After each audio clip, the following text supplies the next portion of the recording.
তো ডাক না দিলে 1971 হতো না, আমরা এই বাংলাদেশ পেতাম না।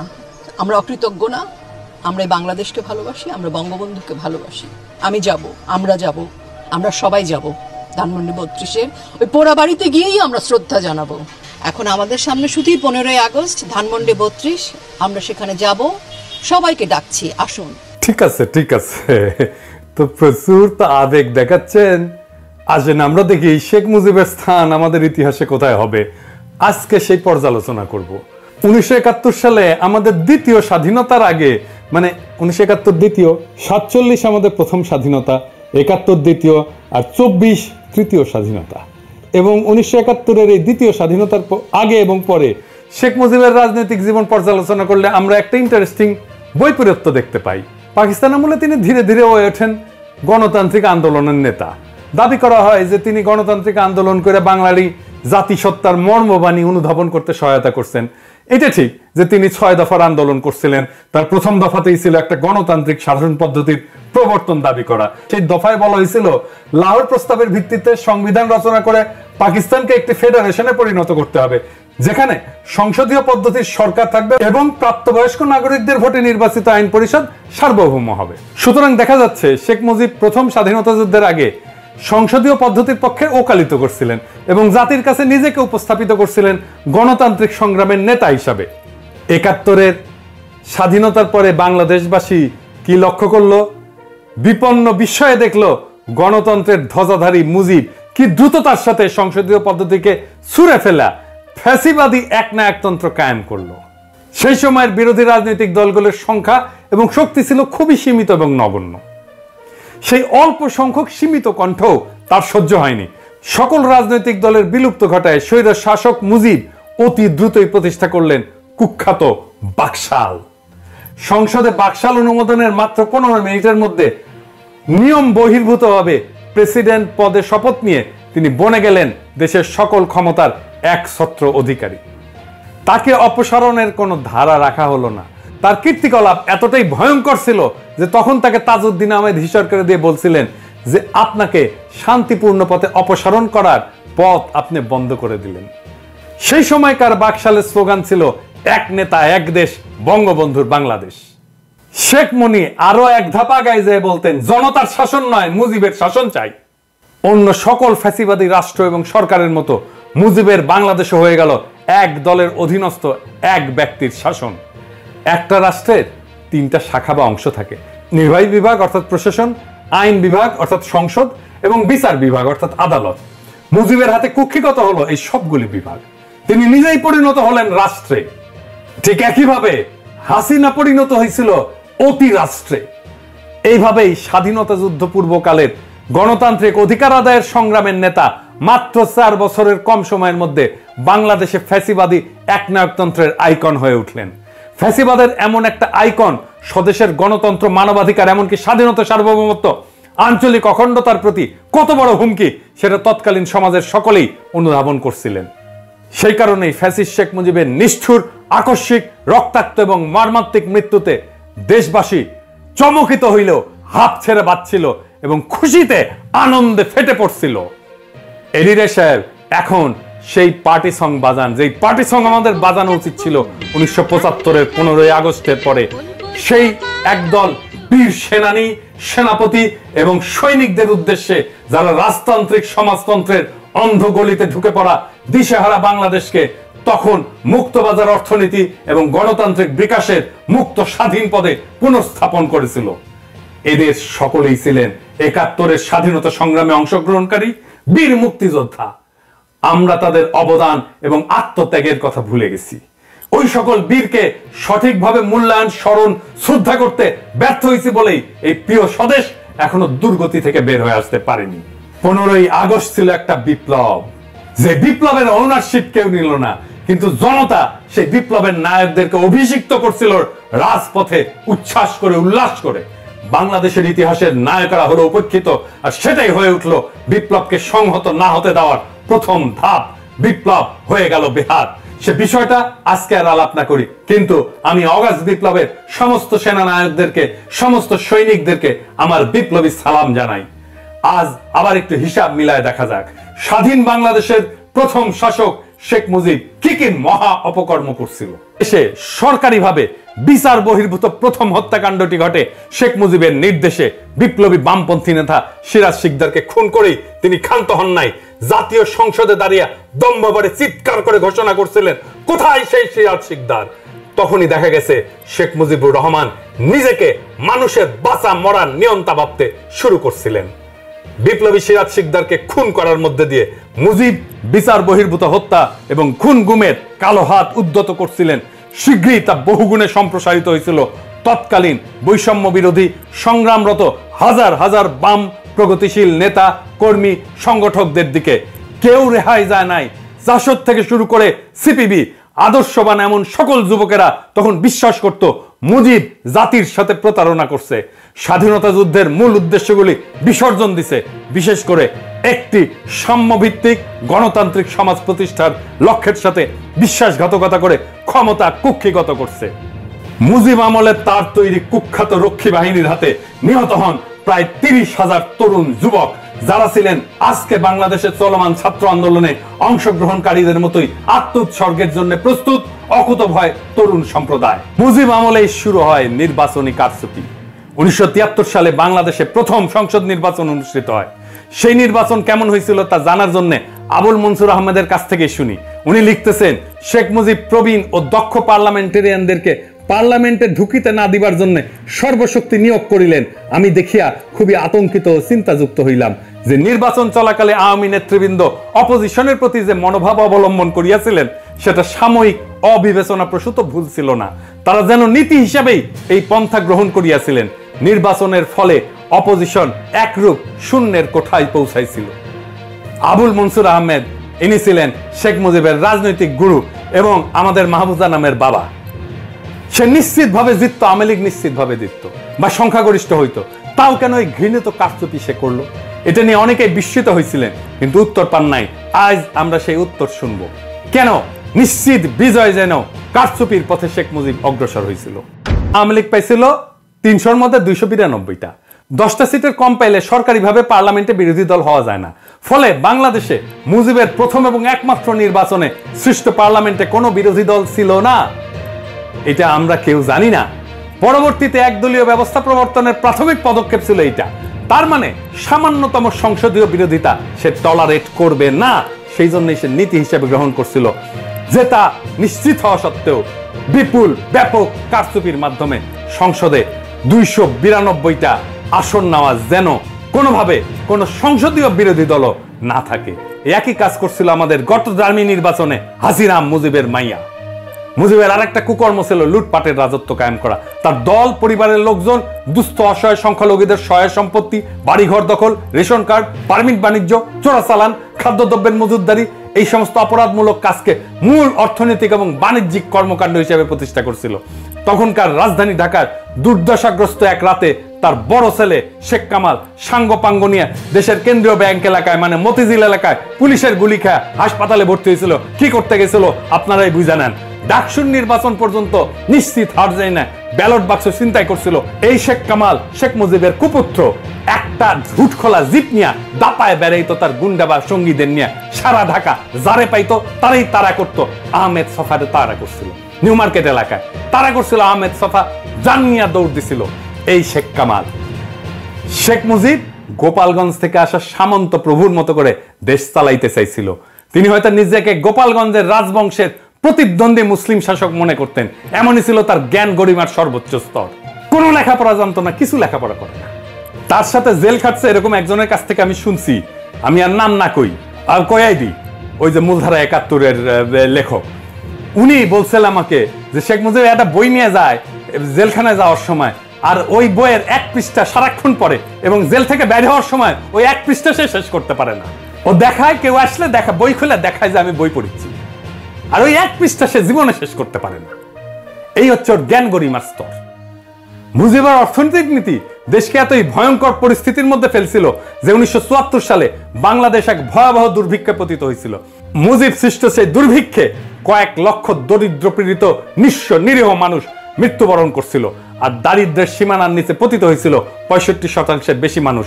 নোবেলজয়ী অর্থনীতিবিদ অমর্ত্য সেন তার গবেষণায় দেখাইছিলেন সেই দুর্ভিক্ষ খাদ্যের অভাবের জন্য ঘটেনি, ঘটছিল মজুদদারির কারণে। আর মুজিব কতই নির্লজ্জ, এই দুর্ভিক্ষের সময় সে তার ডাইনিং টেবিল সাজায় 14 পদের খাবার দিয়ে সে লাঞ্চ করত, সেটা আবার পত্রিকাতেও ছাপা হইত। কেমন নির্লজ্জ একটা। এমন পরিস্থিতিতে মুজিব যখন দেখলো যে সমাজ এবং দেশে প্রতিবাদ বিক্ষোভ ক্রমশ বেড়ে যাচ্ছে, তখন যৎসামান্য গণতান্ত্রিক ব্যবস্থা বা পরিসর যা অবশিষ্ট ছিল তাও খেয়ে ফেললেন। গণতন্ত্রের পথ অনুসরণ না করে প্রবল স্বৈরাচারী ব্যবস্থা অর্থাৎ লৌহ কঠিন শ্বাসরুদ্ধকর ফ্যাসিজমের পথে পা বাড়াইলেন। শাসন এবং শোষণ করার সবচেয়ে অগণতান্ত্রিক এবং নিষ্ঠুর রাস্তাটি বেছে নিলেন শেখ মুজিব। দেশবাসীকে ভাওতা দেওয়ার জন্য তথাকথিত সমাজতন্ত্রের নামে রাষ্ট্রবিনাশী ফ্যাসিবাদী এক না একতান্ত্রিক বাকশাল কায়েম করছিলেন। আর এই বাকশালের সহযোগী ছিল সিপিবি, এই বাংলাদেশের সিপিবি, এই মুজাহিদুল ইসলাম সেলিম বাকশালের সহযোগী ছিল। যেদিন বাকশাল কায়েম হয়, এই মুজাহিদুল ইসলাম সেলিম ছাত্রলীগের সাথে মিলে আনন্দ মিছিল বাইর করছিল ঢাকার রাজপথে। আওয়ামী লীগের অফিস পুরাই দিচ্ছেন, সিপিবির অফিস কেমনে থাকে? সিপিবির অফিস দখল করেন, সিপিবির অফিসকেও জনগণের অফিস বানান। ওই অফিস থেকে এই ফ্যাসিবাদের সহযোগীদের উচ্ছেদ না করে দিলে বাংলাদেশের মুক্তি নাই। ওই সিপিবিকে ধইরা আবার আওয়ামী লীগ উঠে দাঁড়াবে, আমি কয়ে রাখলাম। বাংলাদেশের প্রথম ফ্যাসিবাদী শাসক মুজিবকে তাদের মূল আইকন গণ্য করে এবং মানে আওয়ামী লীগ। 75-এর ইতিহাসের কুৎসিত নর্দমায় পতিত এই আইকনকে শেখ হাসিনা এবং তার দল গত 15 বছর ধরে সর্বশক্তি দিয়া সারা দেশে পুনঃপ্রতিষ্ঠিত করার অপচেষ্টা করছিল। এই প্রক্রিয়ায় মুজিবের স্বৈরাচারী প্রতিটি অপকর্মকে আড়াল কইরা মিথ্যা মিথ্যি তার গুণের কলবর বহুগুণে বাড়ায় এবং দেখায় তার একটা ইতিবাচক ভাবমূর্তি প্রতিষ্ঠার চেষ্টার কোনো ত্রুটি করা নাই গত 15 বছর জবরদস্তি করে ক্ষমতায় থাকা স্বৈরাচারী হাসিনা সরকার। এই জন্যে রাষ্ট্রীয় ভান্ডার থেকে কয়েক হাজার কোটি টাকা খরচ করছে। এত কিছু করেও যে কোনো কিছু কাজে লাগেনি তা প্রমাণিত হয়েছে বাংলাদেশের কিশোর তরুণ যুবকদের নেতৃত্বে সম্পাদিত সফল আগস্ট বিপ্লবে মুজিবের সমস্ত মূর্তি, মুজিবের সমস্ত আইকন জয় বাংলা কইরা দিছে বাংলার দামাল ছাত্র জনতা। এই ঘটনা যে ঘটবে এটা আমি আগেই বলছিলাম। এডিটর সাহেব দেখান কি হবে, আমি এটা বলছিলাম, দেখান। আমরা যে লড়াইটা করছি না সেটাও বলে মুক্তিযুদ্ধ। 71-এর মুক্তিযুদ্ধের চাইতে কম গৌরবের না, 71-এর চাইতে কম রক্তাক্ত না। এই লড়াইয়ে বিজয়ী হয়ে আমরা বাংলাদেশের মানুষকে প্রকৃত মুক্তির স্বাদ দেব। হ্যাঁ, আমরা নতুন রিপাবলিক গড়ব, যেটা আপনারা পারেন নাই। তো যেখানে সমান নাগরিক অধিকার নিয়ে সকল নাগরিক মর্যাদার জীবন পাবে, বাংলাদেশের সকল মানুষের সমস্ত সম্ভাবনাকে উন্মুক্ত করা হবে, দিল্লির দাসত্ব থেকে বাংলাদেশের মানুষ মুক্তি পাবে। আর আমরা কাদের সিদ্দিকীর মতো প্রকাশ্যে বেয়নের দিয়ে কাউরে খুঁচায় মারবো না বিজয়ের পরে, বা বিহারীদের সম্পদ দখল কইরা ভাগ্য বদলাইতে দেব না কাউরে। হ্যাঁ, তবে আমরা চাই বা না চাই আওয়ামী লীগ আর কোনোদিন মাথা তুলে দাঁড়াইতে পারবে না, নিশ্চিন্ন হয়ে যাবে। আর হ্যাঁ, ওই যে ড্যাডি অফ দ্য নেশনের যে সমস্ত মূর্তি টুর্তি বসাছে না হাসিনা, কাটাল রানী, ওগুলো থাকবে না। হাঙ্কারে কিছু করা লাগবে না। হাসিনার পতনের 24 ঘন্টার মধ্যে পাবলিক সেইগুলো মাটির সাথে মিশিয়ে দেবে। বাংলাদেশ রাষ্ট্র প্রতিষ্ঠার পর শেখ মুজিব কখনোই দেশের ঐক্য এবং জাতীয় সংহতির প্রতীক হিসেবে আবির্ভূত হননি। তিনি ছিলেন গাজী গোলাম মোস্তফার মতো চোর, ডাকাত, নিকৃষ্ট দুর্বৃত্তদের নেতা। 71-এর পরে শেখ মুজিব হয়েছিলেন দুর্বৃত্তদের নেতা, জনতার নেতা না। গত শতাব্দীর 60-এর দশকের শেষ ভাগে বাংলাদেশের সবচেয়ে মেধাবী তরুণেরা আওয়ামী লীগের ছাত্র সংগঠন ছাত্রলীগের সাথে যুক্ত হয়েছিল। একটা বৈষম্যহীন সমাজের ধারণায় উদ্দীপিত ছিল ওই তরুণেরা। সমাজতন্ত্র প্রতিষ্ঠার স্বপ্নে চালিত হয়ে এই তেজোদ্দীপ্ত অংশই আওয়ামী লীগে ঘটাইছিল বিপ্লবী রূপান্তর। তারাই ব্যাপকভাবে যোগ দিছিল মুক্তিযুদ্ধে। স্বাধীনতা যুদ্ধের ব্যাপক বিশাল যজ্ঞের মধ্যে এই বিপ্লবী অংশ দলটির সনাতনী নেতাদের বিরুদ্ধে চলে গেছিল। বিপরীতে চিরায়ত পুরনো প্রাচীন আওয়ামী নেতার সংগঠকদের প্রধান এবং আসল নেতা ছিল শেখ মুজিবুর রহমান। ওই সনাতনী অংশ তারা পাকিস্তানের মতোই শোষণ, বঞ্চনা, বৈষম্যের আর একটা দেশ বানাইতে চাইতো, যার মালিক হবে তারা। আওয়ামী লীগের ভেতরকার সেই সকল রাজনৈতিকদের গুরু ছিলেন এই এই এই এই এই এই এই এই এই এই সরাদি বডিগার্ড।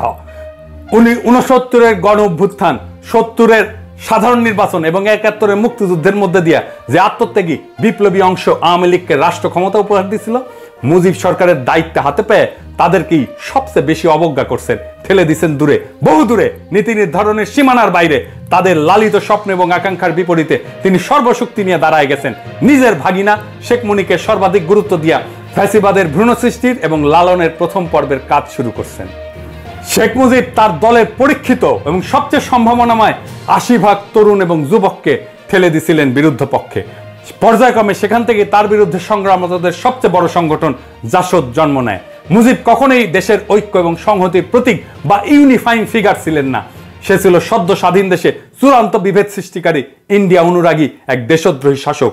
সে ছিল অত্যাচারী, লুটেরা এবং কুখ্যাত এক মহারাজ, ইতিহাসের নিকৃষ্টতম খলনায়ক। তার খুনি পাপিষ্ঠ কন্যা শেখ হাসিনা, মা দুর্নীতি এবং দুর্বৃত্ত পরায়ণ শেখ পরিবার এবং ফ্যাসিস্ট দল আওয়ামী লীগ দেশবাসীর কাছে এই ঘৃণিত নিকৃষ্ট ব্যর্থ শাসক মুজিবকে নানান মহিমায় মহিমান্বিত করে দলীয় সম্পত্তি এবং প্রশ্নহীন আনুগত্য প্রতিষ্ঠার ভয়ঙ্কর প্রতীকে পরিণত করছিল, যা আগস্ট জনরোষের আগুনে পুড়ে কয়েক ঘন্টার মধ্যে নিশ্চিহ্ন হয়ে গেছে। হাসিনা কিভাবে মুজিবের ঐতিহ্যকে বহুগুণে ছাড়াই গেছে, আসেন সেটা দেখি। প্রথমত, শেখ মুজিব সদ্য স্বাধীন এবং অপার সম্ভাবনাময় বাংলাদেশে নির্বাচন ব্যবস্থার কারচুপির যে ধারা শুরু করছিল, খুনি হাসিনা সেই জাল জালিয়াতিকে আরো ভয়াবহ পর্যায়ে অধঃপতিত করছে। ভোটচোর হাসিনা প্রকৃতপক্ষে নির্বাচনকে নির্বাসনে পাঠায় দিছিল। গত 7ই জানুয়ারিতে অনুষ্ঠিত ভোটারবিহীন ডামি নির্বাচনের মধ্য দিয়ে সে জনপ্রতিনিধিত্ব যাচাইয়ের ব্যবস্থা ধ্বংসের নিকৃষ্ট সকল ধারণাকে অতিক্রম করে পৃথিবীতে কলঙ্কের এক নতুন দৃষ্টান্ত স্থাপন করছিল। দ্বিতীয়ত, মুজিবের একটা গুম বাহিনী ছিল, সাদা টয়টায় ঘুরে বেড়াইতো, যাকে তাকে তুলে নিয়ে যেত, যাকে তুলে নিয়ে যেত তাকে আর খুঁজে পাওয়া যেত না। একই রকম ভাবে হাসিনারও গুম বাহিনী ছিল। খুনি হাসিনা বিচার বহির্ভূত হত্যাকাণ্ডে এত ব্যাপকভাবে বৃদ্ধি করে যে এক পর্যায়ে আমেরিকা র্যাবের উপরে নিষেধাজ্ঞা জারি করতে বাধ্য হয়। এটাই ছিল দস্যুরানী হাসিনার বিশাল উন্নয়ন ঘটানোর সহস্র গল্পের পিছনে লুকায় থাকা তার আসল কাহিনী। তার আমলে হাজার হাজার লোক মারা গেছে, অজস্র মানুষের জীবন প্রদীপ নিভে গেছে, অসংখ্য মানুষ পঙ্গু হয়েছে, দৃষ্টিশক্তি হারাইছে, দেশান্তরী হয়েছে। পুলিশ, আনসার, র্যাব, বিজিবি এবং আওয়ামী লীগ ও তার বিভিন্ন অঙ্গ সংগঠন এবং ভয়ঙ্কর ছাত্রলীগের সন্ত্রাসী হামলায় প্রাণ হারাইছেন বহু নারী পুরুষ। স্বদেশের শত শত নাগরিককে গুম করা হয়, তাদের উপরে চালানো হয়েছে অমানবিক নির্যাতন। এমন নির্মম অত্যাচারের জন্য তার যে সমস্ত বন্দিশালা বা আয়নাঘর তৈরি করছে সেই সব দেখে এবং সেখানে আটকদের উপরে ভয়াবহ নিপীড়নের বিবরণ শুনে দেশবাসী এবং বিশ্ববাসী আজ স্তম্ভিত এবং বাকরুদ্ধ হয়ে পড়ছে। তৃতীয়ত, স্বৈরাচারী মুজিব লুটপাটের যে রাস্তা তার মেয়েকে দেখায় দিয়েছিল, খুনি হাসিনার আমলে সেই সড়ক দৈর্ঘ্যে প্রস্থে শতগুণে বেড়া গোটা অর্থনীতিকে গিলে ফেলছে। আজ অবস্থা এমন পর্যায়ে পৌঁছেছে যে হাসিনা সামান্য পিয়নো 400 কোটি টাকার মালিক বনে গেছে। উন্নয়নের ধোঁয়া তুলে হাসিনা এবং তার লেসপেন্সারেরা এবং সহযোগীরা দেশ থেকে 80 বিলিয়নেরও বেশি ডলার বিদেশে নিয়ে গেছে। তার উৎসাহ এবং প্রত্যক্ষ সহযোগিতায় এই সমস্ত লুটেরাদের জন্য বিভিন্ন উন্নত দেশে তৈরি হয়েছে বেগম পাড়া। চতুর্থত, দেশের সকল বিরোধী দলের বিরুদ্ধে অভূতপূর্ব দমন নীতি চালায়। রাজনৈতিক প্রতিপক্ষের লাখ লাখ নেতাকর্মীকে বিনা বিচারে আটকাই রেখা, লক্ষ লক্ষ মিথ্যা মামলা দিয়া, এলাকা ছাড়া, থানা ছাড়া, জেলা ছাড়া কইরা পুরা নির্বাচনী ব্যবস্থা ধ্বংস করে দিয়ে খুনি হাসিনা দেশকে বিরোধী রাজনীতি শূন্য করে ফেলতে চাইছিল। প্রকৃতপক্ষে সে নব্য বাকশালের পত্তন করছিল। দেশের নির্বাহী, আইন, বিচার বিভাগ এই সবই সে ঢুকায় ফেলছিল তার হাতের মুঠায়। বেঘরে নিহত তার বাবার মতো সেও নিজেকে স্থাপন করছিল রাষ্ট্রের উপরে এক অতি রাষ্ট্রের ভূমিকায়। পঞ্চমত, ভিন্ন আরেক দিক থেকে তুলনা করলে মুজিবের বাকশালের চেয়ে খুনি হাসিনার নব্য বাকশাল ছিল অনেক বেশি ভয়ঙ্কর। আর তা হলো আইকন মুজিবের আদলে সে ফ্যাসিবাদী বাকশালী শাসন কায়েম রাখার জন্য লক্ষ প্রাণের বিনিময়ে অর্জিত আমাদের স্বাধীনতা, সার্বভৌমত্ব, আঞ্চলিক অখণ্ডতাকে বিসর্জন দিয়া দেশটাকে ইন্ডিয়ার উপনিবেশ বানায় দিছিল। মোদির মৌলবাদী হিন্দুস্তানের সক্রিয় সাহায্য ছাড়া হাসিনার পক্ষে তার ফ্যাসিবাদী শাসন তথা মুজিবীয় আইকন এবং মিথ্যার ভরা ভাটমূর্তি বজায় রাখার আর কোনো উপায় বা পথ অবশিষ্ট ছিল না। জরুরি আর একটা দিক আমাদের নিরীক্ষা করা উচিত। কি সেই দিক? আইকন হিসাবে মুজিবকে মেনে নিলে তা কেবল খুনি হাসিনা এবং তার পরিবারের ফ্যাসিবাদী শাসনের অধীনে প্রজন্মের পর প্রজন্ম কাটানোর জন্য যথেষ্ট ছিল না। একই সাথে আওয়ামী লীগ ইন্ডিয়ার কাছে গোটা বাংলাদেশকে বন্ধক দিয়া মুসলিম বিদ্বেষী প্রতিবেশী দেশের উপনিবেশের প্রজার দুর্ভাগ্য বরণে বাধ্য করতে চাইছিল আমাদেরকে। এরই বিরুদ্ধে আমরা আমাদের দ্বিতীয় মুক্তিযুদ্ধ শুরু করছিলাম। আমরা জানতাম এই যুদ্ধে জিততে হলে মুজিবের হাত ধরে আসা বাকশালী ফ্যাসিবাদকে চিরতরে কবর দিতে হবে। নারী পুরুষ নির্বিশেষে বাংলাদেশের কিশোর তরুণ যুবকেরা তা করে দেখাইছে। আমরা জানতাম জিততে হলে অর্থাৎ বিজয়ের রঙিন পতাকা ছিনা আনতে হলে ইন্ডিয়ার আধিপত্যবাদের কালো হাতকে চিরতরে ভেঙে দিতে হবে। বাংলাদেশের বীর জনতা হেলিকপ্টার, গানশিপ, আর্মার্ড ভেহিকল, গুলি, স্নাইপার, টিয়ার গ্যাস, লাঠির মুখোমুখি দাঁড়ায়, শত শত প্রাণ বিসর্জন দিয়ে, হাজার হাজার চোখ হারিয়ে অঙ্গহানি ঘটায়, মহাগৌরবের সাথে দেশের জন্য পবিত্র সেই কর্তব্য এবং দায় সম্পন্ন করছে। আমরা এক নদী রক্ত পালায় আবার আমরা স্বাধীনতার সূর্যকে ছিনায় আনছি। এই মহান যুদ্ধে বিজয়ী হওয়ার সাথে সাথেই বাস্তবেই মুজিবের ফ্যাসিবাদী আইকন ভেঙে চুরে টুকরা টুকরা হয়ে গেছে। ইনশাল্লাহ নিশ্চয়ই আর কোনোদিন এই মহাদানব বাংলার পবিত্র মাটিতে ফিরে আসতে পারবে না। সুতরাং আজকে পরাজিত শক্তির যেসব এজেন্টেরা 15ই আগস্টকে জাতীয় শোক দিবস হিসেবে পালন করার ধৃষ্টতা দেখায়, প্রস্তাব করে, তাদেরকে স্পষ্ট ভাষায় বলে দিতে চাই, গণতন্ত্র হত্যাকারী মুজিবী আইকনের স্থান নব্য স্বাধীন দেশে আর কখনোই হবে না। এই ধরনের অপচেষ্টা আপনারা বন্ধ করেন। এই মোহ চিরদিনের জন্য ত্যাগ করেন। প্রাণপ্রিয় মাতৃভূমিতে এই দিবসটি আর কোনোদিনই মুজিবের নামে পালন করা হবে না ইনশাল্লাহ। এখন থেকে প্রত্যেক বছর 15ই আগস্ট এই দিনটি আমরা গণতন্ত্র পুনরুদ্ধার দিবস হিসেবে বিপুল উৎসাহের সাথে, আনন্দ উল্লাস এবং উৎসবের সাথে পালন করব। আমরা স্মরণ করব সেই বিপ্লবী বীরদের যারা আমাদেরকে এই 15ই আগস্টে গণতন্ত্র উদ্ধারের ক্ষেত্রে সেনানীর ভূমিকা, পথ প্রদর্শকের ভূমিকা এবং বিপ্লবী ভূমিকা পালন করছিল। আমরা এইখানেই থেমে থাকবো না। আমাদের বিপ্লবের একটা প্রধান অঙ্গীকার হলো ফ্যাসিবাদকে চিরতরে বিদায় করা। আমরা সেই পবিত্র অঙ্গীকার অবশ্যই বাস্তবায়ন করব। যারা ফ্যাসিবাদকে ফিরে আনতে চায়, একে পুনর্বাসন করতে চায়, তাদেরকে হুঁশিয়ার করে বলতেছি, এখানে থামেন। এই প্রসঙ্গে ব্রিগেডিয়ার সাখাওয়াত হোসেন আপনারে বলতেছি, যথেষ্ট বলছি, আপনি থামতেছেন না। আপনারে আজকা আমরা জনতার পক্ষ থেকে যেই খেতাব আমরা এতদিন হাসিনার লোকদেরকে দিছি, সেই খেতাব আপনারে দিলাম। এডিটর সাহেব জাউরার জাউরা সিল মেরে দেন, আর একবার মারেন, 3 বার মারেন, তোর পাছার মধ্যে সিল মেরে দেবো আমি। হারামজাদা, তুই খুনিদেরকে সংগঠিত হতে বলার কে? কোন এখতিয়ারে, কোন জোরে তাদের পুনর্বাসিত করতে চাস? তুই কার স্বার্থে, কোন পক্ষে কথা বলতেছিস? তোর স্বরাষ্ট্র মন্ত্রণালয় তোর পাছা দিয়ে গুটি ঢুকাই দিব। হারামজাদা, বান্দির পুত, মাদারচোদ। খুনি হাসিনা গত 15 বছর ধরে ইন্ডিয়ার প্রয়োজন এবং হীন স্বার্থে বাংলাদেশের সশস্ত্র সেনাবাহিনীর বিভিন্ন স্তরে যে অশুভ পরিবর্তন ঘটাইছে, অফিসার স্তরে যে পরিমাণে দুর্নীতিগ্রস্ত দালাল অসৎ মাল ঢুকাইছে, তাদের ব্যাপারে দেশবাসী সতর্ক, সজাগ এবং সচেতন আছে। ইন্ডিয়ার অনুমোদন নিয়ে বসানো সেনাপতিরা এই মাদারচোদ সাখাওয়াত তোরে এই অন্তর্বর্তীকালীন সরকারের মধ্যে ঢুকাইছে। আমরা জানি তুই কিভাবে ঢুকছিস।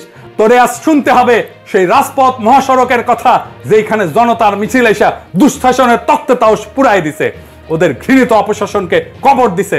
জনতার যেই মহাশক্তি, তাদের যদি চিনতে না পারিস, তোরে আমরা চিনাই দেব টাইম মতো, ঘাড় ধইরা ওই সচিবালয় থেকে বের করে দেব পাছায় লাথি দিয়া। প্রিয় দেশবাসী, প্রতি বিপ্লবের কথা বলতেছে, বিপ্লব করছি, প্রতি বিপ্লব ঠেকানোর ক্ষমতা, সামর্থ্য, হিম্মত আমাদের আছে। প্রতি বিপ্লবীরা সামনে আসুক, দেখাই দেব কিভাবে বিপ্লব রক্ষা করতে হয়। আমরা শহীদদের কাছ থেকে শিখছি কিভাবে জীবন দিতে হয়। আমরা শহীদদের কাছ থেকে শিখছি কিভাবে বুক চিতায় দাঁড়াইতে হয়। আমরা শহীদদের কাছ থেকে শিখছি কিভাবে বিজয়কে সংহত করতে হয়। আমরা কইরা দেখাবো। আসিস, কার কত ক্ষমতা আছে, প্রতি বিপ্লব ঘটাইতে আসিস। আমরা আমাদের সরকারকে রক্ষা করব, আমরা আমাদের বিপ্লবকে রক্ষা করব। কিন্তু বিপ্লবের মধ্যে ঢুকে পড়া এই সমস্ত সাখাওয়াতের মাদারচোদগুলোরে আমরা পাছায় লাথি দিয়া বাইর করে দেব। এটাও আমরা কয়ে রাখলাম। আমাদের মনে রাখা দরকার, ফ্যাসিজম উত্তরকালে পশ্চিমা বিশ্বে, বিশেষ করে জার্মানি, ইতালিতে যে সমস্ত আইকন, কালচার, কনসেপ্ট, এমনকি ভাষা ব্যবহার করে ফ্যাসিজম উৎপাদন, প্রতিষ্ঠা, এর ইকোসিস্টেম তৈরি এবং স্থাপন করা হয়েছিল, তার সবকিছুই ঝাড়ে বংশে ঝেঁটায় বিদায় দেওয়া হয়েছিল। সেই সব প্রতীক, ভাবমূর্তি, ছাপ, ছবি এবং চিহ্ন ব্যবহারকে ফ্যাসিজমের আবার আগমন হিসেবে গণ্য করা হয়।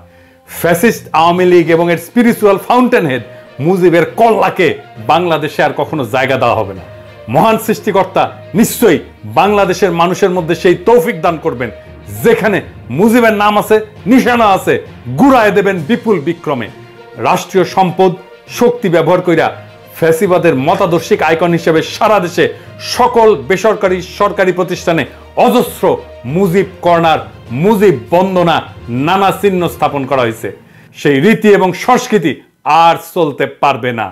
আমরা আর রাষ্ট্রীয়ভাবে ফ্যাসিবাদ উদযাপনের ধারাবাহিকতা বজায় রাখতে পারি না। এটা শুধু বিশ্বাসঘাতকতাই না, এটা আমাদের জাতির মনন এবং মগজকে বিষাক্ত করে রাখার নামান্তর। তাই এর সবগুলো অতি দ্রুত অপসারিত করতে হবে, ভেঙে চুরমার করে ফেলতে হবে, বাংলাদেশ থেকে সমূলে মুছে দিতে হবে মানবতা বিরোধী অসভ্য বর্বর ফ্যাসিবাদীদের সকল ছায়া। আগামী 15ই আগস্ট হবে, যেইখানে মুজিব কর্নার থাকবে সেই প্রতিষ্ঠানের প্রধানের পাশা দিয়ে সব মুজিব কর্নারের জিনিস ঢুকায় দেবেন। এইটাই হবে আমাদের কর্মসূচি। আর অবশ্যই তেলসারা। 2 প্রজন্মের খুনি শেখ হাসিনা জোর জবরদস্তি করে 17 কোটি মানুষের মানবিক মৌলিক রাজনৈতিক অধিকার হরণ কইরা অভাব অনটনে কাঠানো এই রাষ্ট্রের কয়েক হাজার কোটি টাকা খরচ করে তার বাপ মুজিবের জন্ম শতবর্ষ পালন করছিল। এর রেশ চিহ্ন এবং অবশেষ সমূহ বিদ্যমান থাকলে এগুলো ফ্যাসিবাদের চাষাবাদ এবং দানবীয় উত্থানের রসদ সরবরাহ করবে। আমরা কষ্ট সহিষ্ণু এই বীর জাতিকে আর একবার সামষ্টিক পাপাচারে নিমজ্জিত করতে পারবো না এবং এর কোনো সুযোগ আর অবশিষ্ট রাখবো না। মুজিব পরিবারের সকল সদস্য এবং শেখ হাসিনার বানানো হাজার হাজার কোটি টাকার মালিকদের কাছ থেকে তাদের সকল সহায় সম্পত্তি রাষ্ট্রায়ত্ত করে বাংলাদেশকে কড়ায় গন্ডায় ক্ষতিপূরণ আদায় করতে হবে।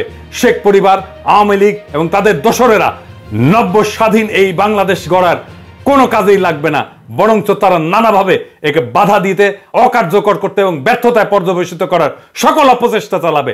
এই সকল স্থাপনা চিহ্ন প্রতীক ফ্যাসিজম পুনরুৎপাদনের সহায়ক হবে। সেই জন্য মূল সহ এইসব উপড়ে ফেলাটাই হবে গণঅভ্যুত্থান সংগঠনকারী বিপ্লবীদের একটা বড় আদর্শিক কর্তব্য। সমাজ, সরকার ও রাষ্ট্র থেকে ফ্যাসিবাদীদের উৎখাতে দ্বিতীয় বিশ্বযুদ্ধের পর জার্মানি এবং ইতালিতে যে সমস্ত পদক্ষেপ পদ্ধতি গ্রহণ করা হয়েছিল, বর্তমান বাংলাদেশের পরিস্থিতি ও পরিপ্রেক্ষিত বিবেচনা নিয়ে আমরাও তার প্রয়োগ এবং বাস্তবায়ন করব, যাতে দানব সৃষ্টি হওয়ার মতো সকল দুষ্টক্ষত সমাজ দেহ থেকে চিরতরে দূর করা যায়। এই হাসিনা বাংলাদেশে হিন্দু, মুসলমান, পাহাড়ি, সমতলী, আওয়ামী লীগ, আওয়ামী বিরোধী, মুক্তিযুদ্ধের পক্ষে বিপক্ষে, সেকুলার, নন সেকুলার, জঙ্গি, প্রগতিশীল নানা ন্যারেটিভে এই জাতিকে বিভক্ত করছে। মনে রাখবেন, আমরা সবাই বাংলাদেশের নাগরিক।